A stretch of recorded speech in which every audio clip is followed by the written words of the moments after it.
hermanos, que el Señor les bendiga. Bienvenidos a la casa del Señor. Qué bendición encontrarnos en este lugar. Qué bien que a usted la lluvia no lo detuvo, sino que hizo el esfuerzo de congregarse el primer día de semana. Vamos a ponernos en pie, hermanos, y vamos a abrir la Biblia en el Evangelio de Mateo. Evangelio de Mateo, capítulo número 2. Y vamos a leer a partir del versículo número 1 en adelante. En esta ocasión, hermanos, vamos a leer de la traducción Reina Valera.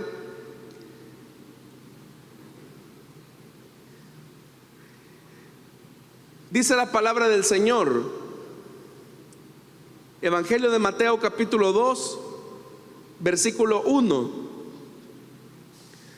Cuando Jesús nació en Belén de Judea, en los días del rey Herodes, llegaron del oriente a Jerusalén unos magos que preguntaban: ¿dónde está el rey de los judíos que ha nacido?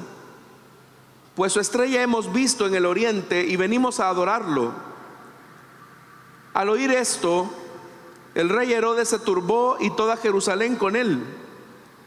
Por eso convocó a todos los principales sacerdotes y escribas del pueblo y les preguntó dónde había de nacer el Cristo. Ellos le respondieron: en Belén de Judea, según escribió el profeta.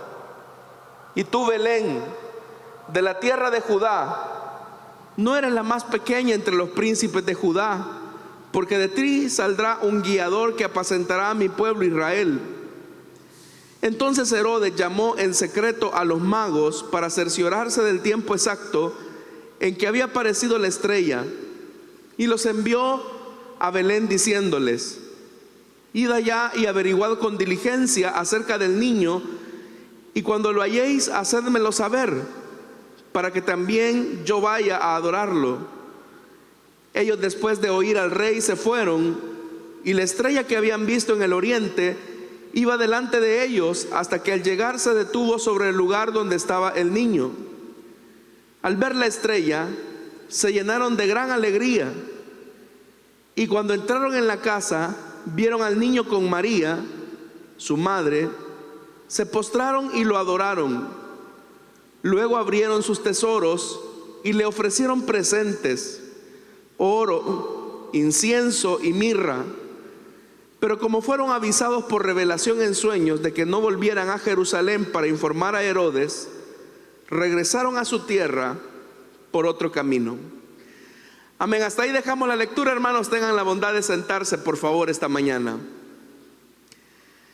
Hermanos, el Evangelio de Mateo es un evangelio que fue escrito por una comunidad de judíos que habían creído en Jesús, y ellos decidieron escribir este evangelio después de la destrucción del templo de Jerusalén en el año 70. Por lo tanto, este evangelio es un evangelio comunitario, es decir, es la expresión o el testimonio de los judíos que habían creído en Jesús como Rey y Mesías. Lo interesante de este evangelio es que la primer proclamación de evangelio o de buena nueva en este evangelio la están haciendo gentiles, con lo que se acentúa el elemento de la universalidad de la predicación evangélica, o el hecho mismo que pueden ser parte de la familia de Dios no solamente judíos, sino que también gentiles. Y aquí hay un elemento importante. Estos judíos que redactaron el Evangelio de Mateo no se encuentran ya en la tierra de Israel, sino que se encuentran en la dispersión, es decir, están exiliados, y ellos están viviendo en medio de la gentilidad. Pero lo interesante, como ya le dije, es que este Evangelio de Mateo comienza con un mensaje proclamado por gentiles, no por judíos. Y va a terminar el Evangelio de Mateo en el capítulo 28 con una invitación de Jesús para predicar e ir por todo el mundo haciendo discípulos de las naciones. La primer proclamación o el primer mensaje, como ya se lo dije, lo están haciendo gentiles. ¿Por qué decimos esto? Si usted nota en el versículo 1 que acabamos de leer, dice que cuando Jesús nació en Belén de Judea, en los días del rey Herodes, llegaron del oriente a Jerusalén unos magos. Vamos a precisar algunos elementos importantes. En primer lugar, cuando el Evangelio de Mateo se refiere al oriente, existen al menos dos posibilidades a qué territorio específicamente se está refiriendo. Uno puede ser la región de Persia y otro puede ser la región de Babilonia. Es decir, tanto Persia como Babilonia se encontraban al oriente de la tierra de Israel. Y ese era un territorio, hermanos, donde tanto en Persia como en Babilonia se estudiaban los cuerpos celestes, es decir, las estrellas. Y estas personas, cuando se les refiere como magos, usted va a encontrar otras traducciones donde se dice que eran sabios, es decir, eran personas especialistas en estudiar las estrellas en el firmamento. Y es ahí, hermanos, donde ellos descubren, por un hecho inusitado, que hay una estrella que está anunciando el nacimiento del rey de los judíos.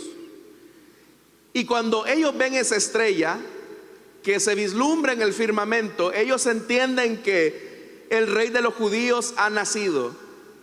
En esta época, hermanos, cada vez que un personaje histórico iba a nacer, las personas tendían a reflejarlo, o más bien a identificarlo con una estrella en particular.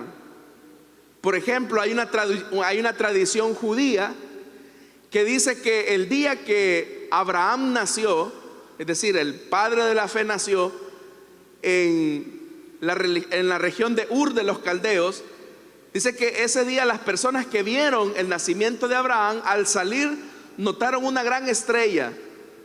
Y esa gran estrella que apareció en el firmamento comenzó a absorber otras estrellas alrededor, como que si esa estrella principal se estaba tragando otras estrellas. Y quienes vieron el nacimiento de Abraham, esa es una historia, es una leyenda, ellos decían, bueno, este niño que ha nacido, sin lugar a dudas que va a ser grande entre las naciones y va a absorber a muchos pueblos. Esa era una tradición judía que existía en la época. Pero también, hermanos, en algunos relatos de los nacimientos de reyes, casi siempre había un elemento en el cielo que anunciaba la llegada del nacimiento de alguien importante. Lo cierto es que también estos sabios del oriente vieron esa estrella. Probablemente, hermanos, cuando ellos vieron la estrella, ellos identificaron que esa estrella en particular anunciaba el nacimiento del rey de los judíos. Pero ¿cómo es que asociaron esa estrella con el nacimiento del rey de los judíos? Es importante hacer notar, hermanos, que muchos judíos en la época en que el evangelio fue escrito estaban ya en el exilio, es decir, ya no vivían en la tierra de Israel. Y muchos de esos judíos compartían su fe con las personas, y seguramente algunos de estos judíos recordaron la promesa que el Señor había hecho a través del profeta Balaam, cuando él dijo: una estrella saldrá de Jacob, un cetro surgirá en Israel. Este pasaje se encuentra en el libro de Números, capítulo 24, versículo 17. Porque usted sabe que Balaam comenzó a dar una profecía acerca del nacimiento de una estrella brillante que sería rey de Israel. Entonces, seguramente, hermanos, de alguna manera estos sabios del oriente asociaron esa estrella con el nacimiento del rey de los judíos. También las personas se han preguntado cómo era esa estrella. Y al menos, hermanos, hay tres interpretaciones acerca de esa estrella. No se las voy a mencionar todas, sino la que yo considero que es la que más se ajusta al pasaje de la Biblia. En realidad, cuando acá se habla de una estrella, usted sabe que en la Biblia se identifica a las estrellas también con seres angelicales. Es decir, en la Biblia, por ejemplo, en el libro de Job, en el libro de Apocalipsis, se habla que las estrellas, de manera simbólica, representan ángeles. Son seres luminosos y mensajeros que traen una revelación a los hombres. Entonces, seguramente, lo que estos hombres estaban viendo no era en sí un cuerpo celeste como estamos acostumbrados a verlo, sino que era una estrella en particular, es decir, era un ángel.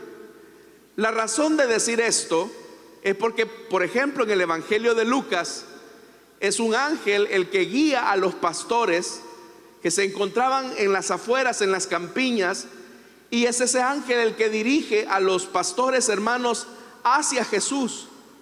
Entonces, seguramente, al igual que en el Evangelio de Lucas, esta estrella en realidad es un ángel que se les ha aparecido a estos sabios del oriente. Y ellos creen que es una estrella, pero en realidad lo que es un ángel. Pero inquietados por ese nacimiento, por ese hecho, ellos hacen la primer proclamación evangélica. Ellos hacen la primer predicación y la hacen a través de una pregunta: ¿dónde está el rey de los judíos que ha nacido? Note que quienes son los primeros en identificar que el rey de los judíos ha nacido son gentiles. Son personas que no pertenecen al pueblo de Dios, pero ellos se están dando cuenta ya que Jesús ha nacido, o que el rey de los judíos ha nacido. Pero note eso: ¿a quiénes se les está revelando esto?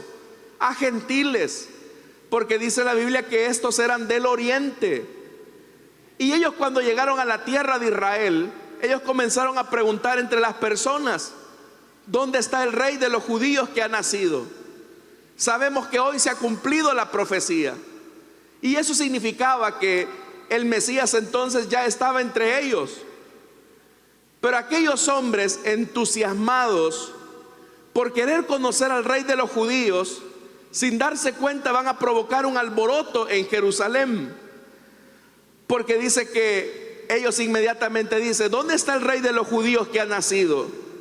Pues su estrella hemos visto en oriente y venimos a adorarlo. Era gente pagana, era gente que no conocía al Señor, pero ellos tienen un conocimiento pequeño, y ese conocimiento pequeño es: hemos visto en el firmamento algo que identificamos como una estrella, y eso nos da a nosotros la seguridad que el rey de los judíos ha nacido, y hoy nosotros queremos adorarle y presentarle a él nuestros honores, rendirle a él nuestros presentes. Pero como ya se lo dije, esa pregunta que estos hombres están haciendo provocó una gran conmoción en Jerusalén, porque dice el versículo 3: al oír esto, el rey Herodes se turbó, y toda Jerusalén con él. ¿Por qué el rey Herodes se turbó? En primer lugar, es importante que identifiquemos quién era Herodes, y aquí es necesario retroceder un poco la historia. En el año 63 antes de Cristo, el general Pompeyo iba conquistando todos los territorios que en ese momento se identificaban como tierra de Israel. Y es finalmente, hermanos, en ese año, en el 63, cuando Pompeyo conquista Jerusalén. La política de los romanos era tratar la manera de colocar gobernantes que fuesen reyes títeres, reyes que estuvieran ahí solamente de adorno, pero que facilitaran el poder, el control y el dominio del imperio romano. Y en esa época, tal vez usted habrá leído algo acerca de los macabeos. La familia Asmonea, o los macabeos como nosotros conocemos, la familia Asmonea, que se encontraba en el trono de Israel en ese momento, estaba enfrentando serias dificultades, serias divisiones. En esa fractura al interior de la familia Asmonea, es que finalmente Pompeyo y junto a él todos los seguidores de Roma aprovechan esas fisuras del poder para penetrar la tierra. Y efectivamente, hermanos, es así como Roma logra colocar a Herodes y a su familia en el trono de Jerusalén. Herodes, hermanos, estrictamente hablando, no era un judío, sino que era de Idumea. Pero ellos, hermanos y hermanas, medianamente ven en la figura de Herodes una persona que ha sido colocada en el trono de David. Es decir, Herodes está usurpando el lugar que le pertenece a un descendiente de David. Herodes, hermanos, llegó a tener, Herodes el Grande, como se le conoce, llegó a tener 10 esposas. Y con cada una de esas esposas, Herodes tuvo hijos. El problema fue que cuando los hijos de estas mujeres crecieron, la codicia y la ambición comenzó a germinar en sus corazones, al punto que entre los mismos hermanos comenzó a existir rivalidad. Tanta rivalidad fue que Herodes incluso percibió que sus propios hijos podían ser una amenaza a su trono, una amenaza a su reino. Una de las esposas de Herodes el Grande se llamaba Miriam. Y Miriam había tenido 2 hijos, que era Alejandro y Arquelao. Y estos 2 hijos se disputaban el trono, pero no solamente se lo disputaban entre ellos, sino que también querían disputárselo a su padre. De tal manera que Herodes toma la decisión de mandar a matar a su esposa Miriam y mandar a matar a sus propios hijos, Alejandro y Arquelao. Y la Biblia dice, y la historia dice más bien, que César Augusto dijo en ese momento que era preferible ser un cerdo de Herodes que ser hijo de Herodes. Porque si este hombre no se está tocando los hígados para mandar a matar a su esposa y mandar a matar a 2 de sus hijos, ¿qué se puede esperar de un hombre en su trato hacia las personas? Todo el reino de Herodes fue caracterizado por un reino de terror, un reino implacable, un reino que hacía, hermanos, lo que los caprichos del rey se antojaban. Entonces, ahora que han llegado estos sabios del oriente preguntando dónde está el rey de los judíos que ha nacido, eso significaba que había llegado el momento de hacerse a un lado. Había llegado el momento de dejar el trono y cederlo para un verdadero descendiente de la casa de David. Pero Herodes, hermanos, no estaba dispuesto a renunciar a su trono. Él iba a defender a capa y espada lo que él creía que le pertenecía.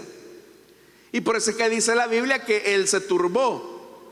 La razón de esa turbación era por eso, porque entonces ahora Herodes sabía que su reino se había acabado y era el momento de cederle el trono al rey auténtico, al rey verdadero de Israel.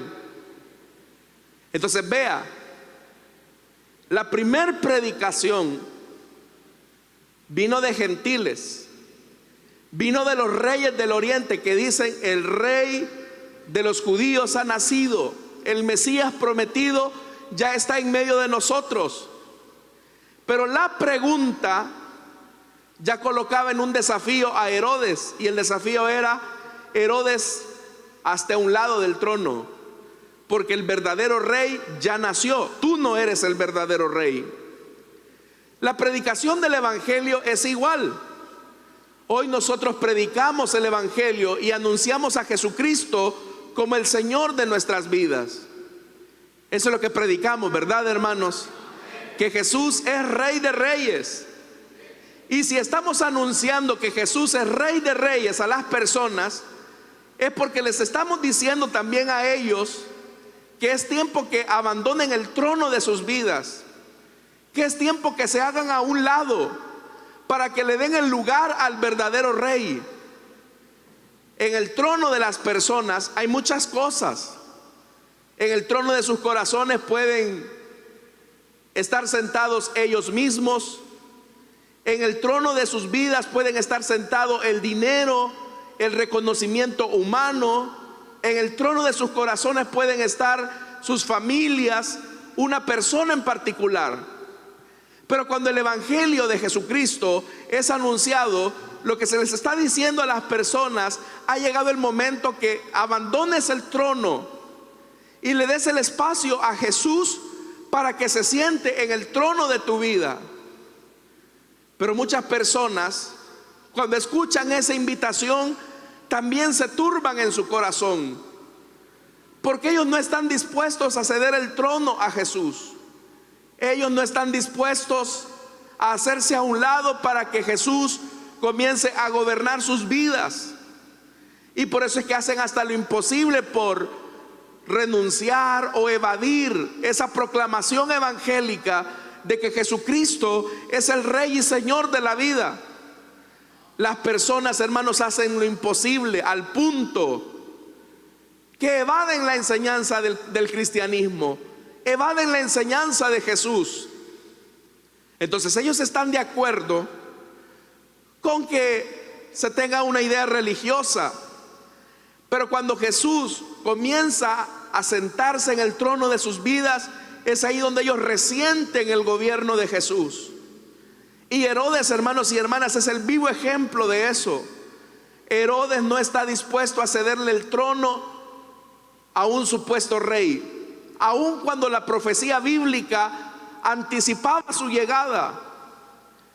Pero lo sorprendente es esto, que no solamente el rey Herodes se turbó, sino que dice el versículo 3: toda Jerusalén con él. Qué extraño, ¿verdad? Porque Jerusalén había sido la capital del reino de David. Pero en el evangelio de Mateo se está colocando un elemento importante. Dice que Jerusalén se turba. Más adelante en este evangelio de Mateo, el Señor Jesús va a hacer una referencia específica a Jerusalén. Jerusalén, Jerusalén, que matas a los profetas que te son enviados. ¿Cuántas veces quise reunir a tus hijos como reúne la gallina a sus pollitos debajo de sus alas, pero tú no quisiste? Se cree que el nombre Jerusalén lo que significa es ciudad de paz. Pero miren lo que Jesús está diciendo: Jerusalén, Jerusalén, que matas a los profetas, a los que te son enviados. La ciudad de David, que debería de haber recibido con júbilo, con alegría, el nacimiento del rey de los judíos, se está turbando también. Jerusalén era la cuna religiosa. Ahí estaba el templo de Jerusalén. Ahí estaba el centro del conocimiento rabínico. Y como yo se los he dicho en otras ocasiones, sábado tras sábado, los judíos le enseñaban a la gente: el rey Mesías, el Mesías viene y él nos va a liberar de la opresión. Y la gente se alegraba con esperanza, con expectativa. Pero ahora que un gentil o una comisión de gentiles está declarando que el Mesías ha nacido, ellos no se alegran, ellos no se entusiasman. ¿Cómo es eso?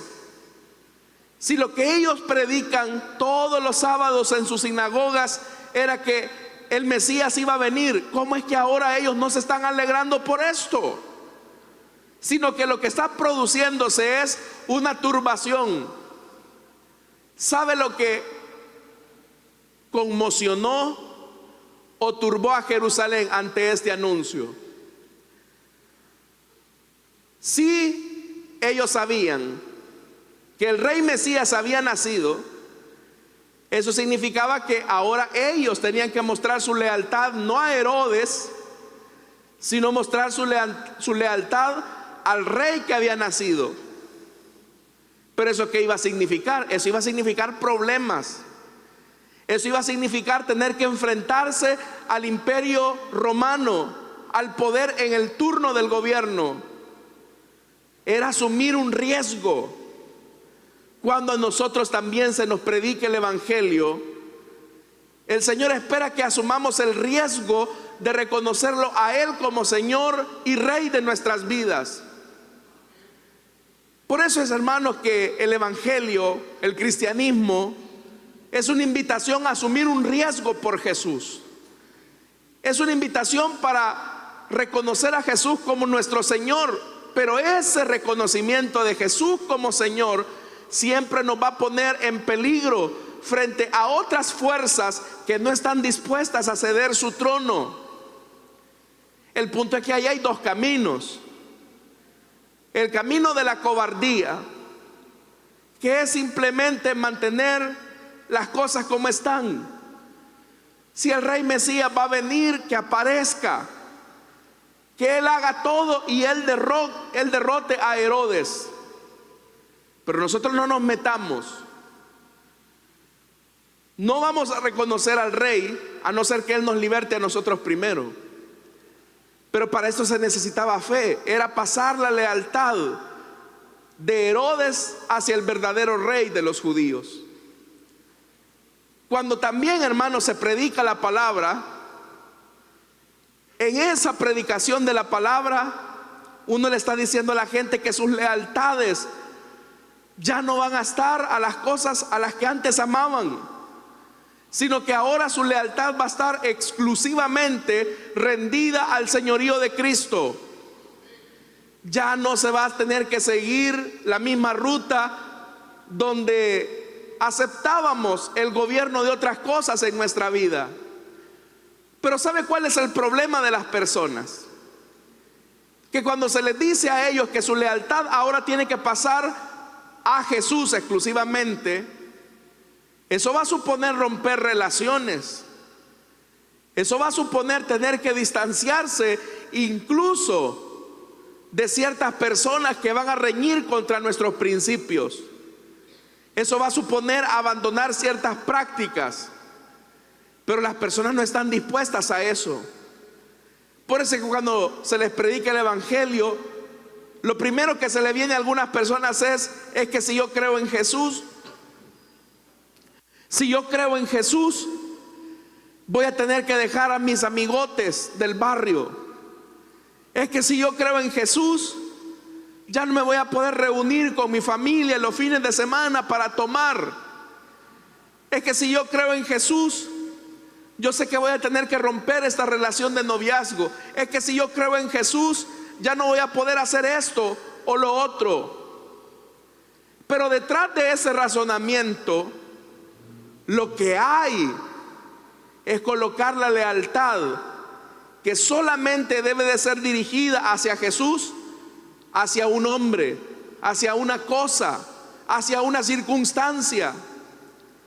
Este era el momento para que Jerusalén definiera su lealtad. ¿A quién le iba a ser leal? ¿Al rey títere que había puesto Roma?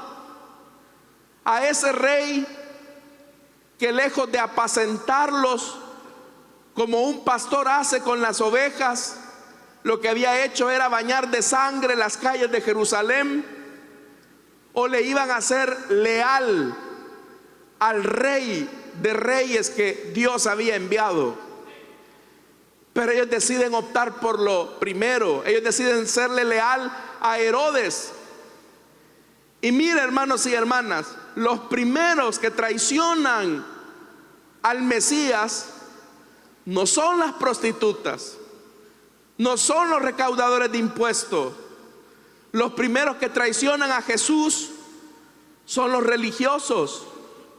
Porque dice el versículo 4: por eso convocó a todos los principales sacerdotes y escribas del pueblo y les preguntó dónde había de nacer el Cristo. ¿A quiénes busca Herodes? A los religiosos. Y estos religiosos ni cuenta se dan que la profecía se ha cumplido. Los sacerdotes y los escribas eran los guardianes de la fe. Pero resulta ser que si comparamos a los sacerdotes y a los escribas versus los magos del oriente, resulta ser que los magos del oriente les llevan la ventaja a los judíos. Pero no solo eso, sino que también ellos oyeron que el rey de los judíos había nacido.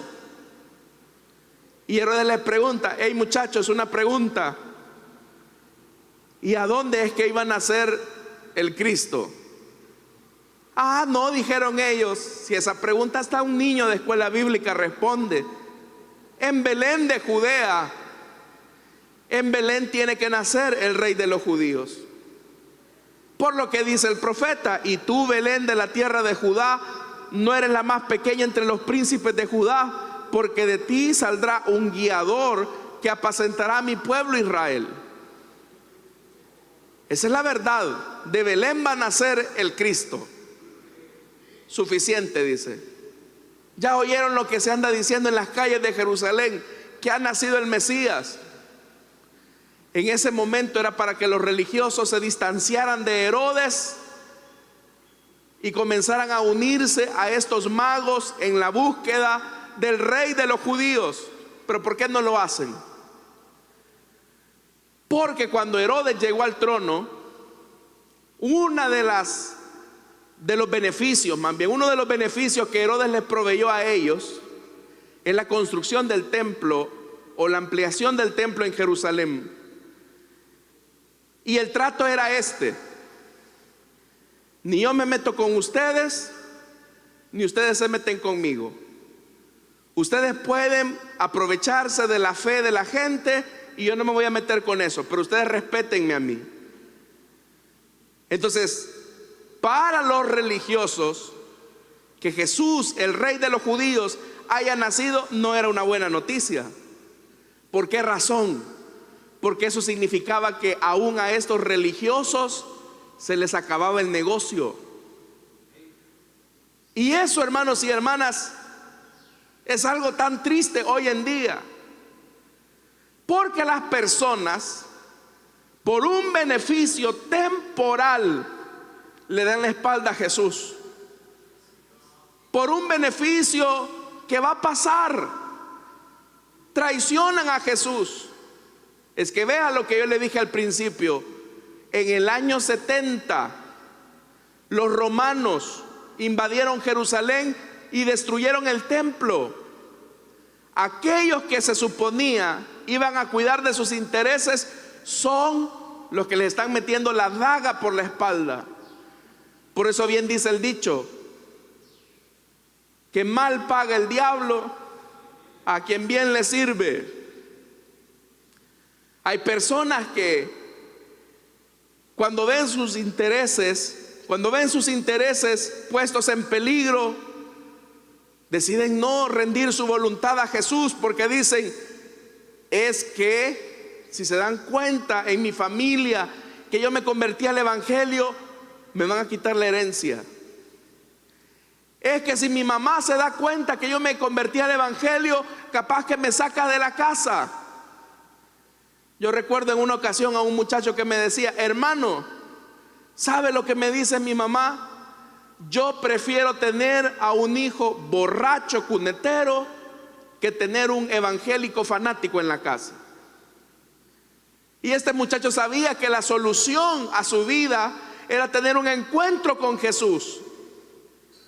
Él venía de una familia algo acomodada, pero él lo que pensaba era eso: si me convierto al evangelio, yo sé que el evangelio es la verdad, yo sé que Jesús es el Salvador, pero si yo me convierto al evangelio, mi mamá me va a sacar de la casa. Ya me lo dijo, que prefiere mejor tener un hijo borracho, cunetero en la casa, que tener un evangélico fanático. Pero la gente, hermanos, por no asumir la incomodidad,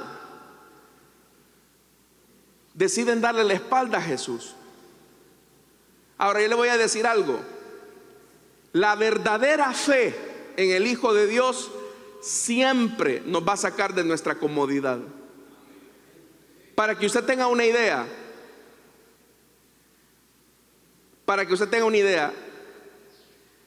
de Babilonia, suponiendo que los magos venían de Babilonia, iban en dirección hacia Jerusalén, habían 1000 kilómetros de distancia.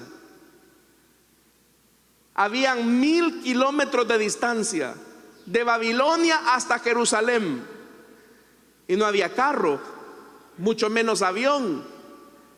El viaje era de meses, pero a ellos no les importó tener que cruzar un gran camino con tal de encontrarse con Jesús. Ellos abandonaron la comodidad de sus casas, abandonaron la comodidad de sus familias, abandonaron la comodidad de su trabajo, solamente para ir a buscar a Jesús y adorarlo. Pero ellos, los judíos que vivían ahí, que no iban a caminar mucho, están dándole la espalda a Jesús. Hermanos y hermanas, ¿no se habrán dado cuenta ustedes ya que este día en muchos lugares se está predicando la palabra de Dios? En muchos lugares, a través de la radio, a través de la televisión, a través de las redes sociales, se está predicando la palabra de Dios. Pero pareciera ser que entre más elementos de conexión o de comunicación existe, la gente se vuelve más cómoda. No me va a dejar usted mentir que hay personas que dicen: hoy no voy a ir a la iglesia, lo voy a escuchar por la radio. Hoy no voy a ir a la iglesia, lo voy a ver en redes sociales. Y es una fe cómoda, es una fe que se ajusta a su comodidad. Pero seguir a Jesús siempre va a necesitar que renunciemos a nuestra comodidad. Jesús dijo: el que no esté dispuesto a dejar padre, madre, hermanos, hijos, no es digno de mí. Jesús les dijo a sus discípulos: el Hijo del Hombre no tiene ni siquiera una piedra donde recostar su cabeza. Jesús no les estaba dando ninguna garantía. Y nosotros, hermanos, andamos buscando esas garantías. Pero Dios no quiere que busquemos las garantías. Dios quiere que caminemos por fe. Hermanos, esos hombres cuando salieron del oriente, ellos sabían que iban a cruzar un largo camino. Iban a tener que gastar su dinero, su tiempo, solamente para irse a encontrar con el rey de los judíos. Y nosotros, hermanos, que el bus a veces pasa frente a nuestra casa y ni aún así venimos a la iglesia. No lo digo por ustedes, lo digo por los que no vinieron. ¿Por qué nosotros no somos tan cómodos? Hay un hermano que en una de nuestras filiales en El Salvador tiene que caminar 3 horas para ir a la iglesia. 1:30 de ida y 1:30 de regreso a su casa. Y el culto en esa filial comienza a las 6 de la tarde. Y es un anciano. 1:30 caminando y 1:30 de regreso a su casa. Y lo ha hecho así por muchos años. ¿Por qué lo hace? Porque ha entendido que la fe siempre va a requerir salir de nuestra zona de comodidad. Entonces, si tú quieres ser creyente, vas a tener que salir de tu comodidad. Probablemente eso va a suponer que a ti en el trabajo te marginen. Probablemente eso va a suponer que en tu familia te desprecien. Pero es preferible pasar la incomodidad del desprecio humano a tener que enfrentar el desprecio divino en la condenación eterna. Hoy más que nunca tenemos que tener la actitud de estos sabios del oriente, que tuvieron que caminar una larga distancia solamente para encontrarse con el rey. Y vea lo que dice el versículo 7. Entonces Herodes llamó en secreto a los magos para cerciorarse del tiempo exacto en que había aparecido la estrella, y los envió a Belén diciéndoles: oigan, id allá y averiguad con diligencia acerca del niño, y cuando lo halléis, hacérmelo saber para que yo también vaya a adorarlo. ¿Qué está haciendo Herodes? Oiga, Herodes vivía ahí. Él pudo haber dicho: bueno, me voy a hacer a un lado del trono y lo voy a buscar junto a ustedes. Pero ¿qué está haciendo Herodes? Vayan a buscarlo ustedes, y cuando ya tengan la información me avisan para que yo lo vaya a adorar. Sí, cómo no. Sabe, Herodes representa la comodidad de muchas personas. Sabe que hay gente que dice: hermano, ay, ora por mí, ora por mi necesidad. Pero ellos no doblan sus rodillas, hermano. Tienen a media iglesia orando por sus necesidades, pero ellos no buscan de la presencia de Dios. Así está Herodes. Así está Herodes. Herodes está diciendo: vayan y búsquenlo con diligencia, les dice, y ahí me avisan para que yo también vaya a adorarlo. Pero no era una intención negativa, como lo vamos a ver. Verso 9. Ellos, después de oír al rey, se fueron. Saben que el rey no está en el palacio, y cuando salen del palacio, cuando salen de ese lugar malvado y pecador, sanguinario, dice el verso 9, la estrella que habían visto en el oriente iba delante de ellos. Es decir, que la estrella comenzó a moverse en dirección a una casa en específico, y dice: hasta que al llegar se detuvo sobre el lugar donde estaba el niño.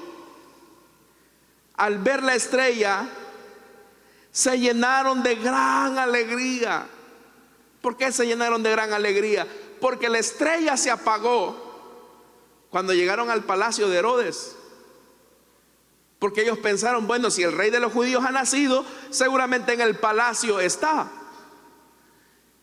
Pero no era así. No andamos por vista, sino por fe.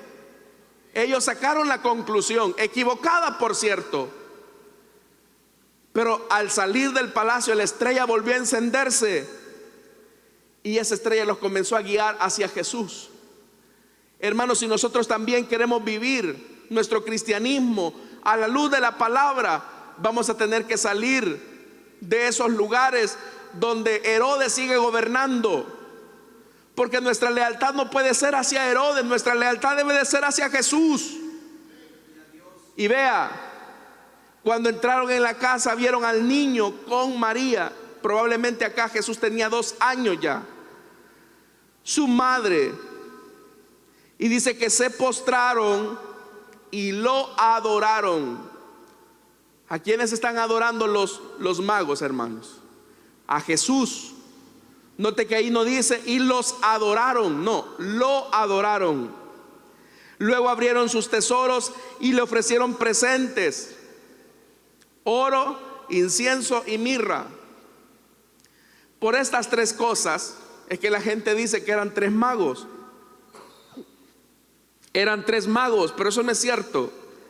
Probablemente eran más de 3, pero llevaban oro, incienso y mirra. El oro habla de la realeza. El incienso habla de su sacrificio, y la mirra habla de su sacerdocio. Hermanos, estos elementos son importantes porque ellos no sabían quién era Jesús, solo sabían que era el Hijo de Dios. Pero están dando lo que ellos tienen. Cuando nosotros también buscamos a Jesús, tenemos que dar lo que tenemos. ¿Y qué es lo que tenemos? Nuestra vida. Nuestra vida rendida a Jesús. Es lo que están haciendo estos magos. Recorrieron una gran distancia solo para adorar a Jesús. no les importó superar su incomodidad. Ellos querían encontrarse con el Hijo de Dios. Y dice el verso 12, con lo que vamos terminando: pero como fueron avisados por revelación en sueños de que no volvieran a Jerusalén para informar a Herodes, regresaron a su tierra por otro camino. Nuevamente, ellos tuvieron que bordear toda la tierra de Israel, rodearla para regresar al oriente. Y ellos sabían que Herodes tenía gente en todas partes, pero ellos no iban a delatar ni traicionar al maestro, a Jesús, a ese niño que habían visto. Y a ellos no les importó tener que superar un poco la incomodidad. Hermanos, si nuestra fe es una fe cómoda, seguramente no estamos siguiendo al verdadero Rey. Pero si a ti el vivir tu fe te ha puesto en un momento de tensión y de incomodidad, entonces estás en la ruta correcta, siguiendo esa estrella que ilumina tu camino. Que Dios te ayude para vivir la fe fuera de la comodidad y tener que vivir la experiencia de tener un encuentro real con el Hijo de Dios todos los días de tu vida. Amén, hermanos. Vamos a orar, vamos a cerrar nuestros ojos. Y teniendo nuestros ojos cerrados y nuestro rostro inclinado, quiero hacer una invitación esta mañana para aquellas personas que desean entregarle su vida a Jesús, que quieren tener un encuentro con el Hijo de Dios, para que en el lugar donde están se puedan poner en pie. Y ahí habrá un hermano, una hermana que te va a ayudar a orar para que tú hagas esta confesión pública de reconocer a Jesús como Rey y Señor. ¿Hay alguien que quiere entregarle su vida a Cristo o que desea reconciliarse? Póngase en pie. Ahí habrá un hermano o una hermana que gustosamente te va a ayudar a orar. Si nuestra lealtad no está con Jesús, está en alguien más. Pero no podemos servir a dos señores, porque amaremos a uno y aborreceremos al otro. ¿Habrá alguien esta mañana que desea entregarle su vida a Cristo o desea reconciliarse? Póngase en pie. Queremos orar por usted. ¿Habrá alguien? Qué triste era que los primeros que se dieron cuenta en que Jesús había nacido, el Rey de los judíos había nacido, fueron los paganos, no los judíos, no el pueblo de Israel. Y muchas veces podemos ver la oportunidad frente a nosotros de creer en el Hijo de Dios y no darnos cuenta de eso. ¿Habrá alguien esta mañana que quiera entregarle su vida a Cristo? ¿Habrá alguien que desea reconciliarse? Si no lo hay, vamos a orar, hermanos. Pero la ruta del seguimiento de Cristo es una ruta muchas veces de incomodidad. A veces vamos a tener que hacer grandes sacrificios, un gran esfuerzo para mantener viva nuestra fe y que esa fe brille a un mundo que todavía no le conoce. Que Dios nos ayude a nosotros a ser fieles, para que no nos salgamos de la ruta. Estos sabios del oriente iban siguiendo la ruta, pero ellos juzgaron pensando que el rey había nacido en el palacio, y ahí la estrella se apagó. Pero cuando salieron del palacio de Herodes, la estrella volvió a brillar frente a ellos, porque los colocó en el camino correcto. Que Dios nos ayude para que no nos confundamos. Padre, gracias por tu palabra, porque en ella tenemos la verdad, que tú guías el camino de tu pueblo en una ruta de crecimiento. Bendice, Señor, a tu iglesia. Quiero pedirte, por favor, que tu gracia esté sobre ellos, que nunca, Señor, nos apartemos del camino para seguir el camino de las apariencias, sino que sigamos de forma correcta tu luz que ilumina nuestros pasos. Señor, permítenos ver en ti siempre esa luz que ilumina, para no tropezar en las tinieblas. Que nuestra lealtad siempre esté a tu lado, Señor. Que sin importar que eso va a suponer renunciar a nuestra comodidad, que siempre, Señor, nuestra lealtad esté hacia ti. Ayúdanos, te lo pedimos, en el nombre de Jesús. Amén y amén. Gloria al Señor, hermanos. Bendito el nombre de nuestro Dios. Hermanos, hemos llegado ya a la parte final de este servicio. Solamente en esta ocasión vamos a orar por nuestras ofrendas y nuestros diezmos, recordando que parte de nuestro servicio es lo que entregamos a Él en gratitud. Usted nunca dé por obligación, no dé por necesidad, no dé ni siquiera por compromiso, sino que simplemente esto sea un reflejo de su gratitud hacia el Señor por todo lo que le da. Oremos al Señor. Padre, gracias por esta oportunidad que tú nos das. Bendice a tu pueblo, Señor, que con sencillez y generosidad ofrendan para que tu obra siga caminando acá en la tierra. Es nuestra petición en Cristo Jesús. Amén y amén. Pueden pasar nuestros hermanos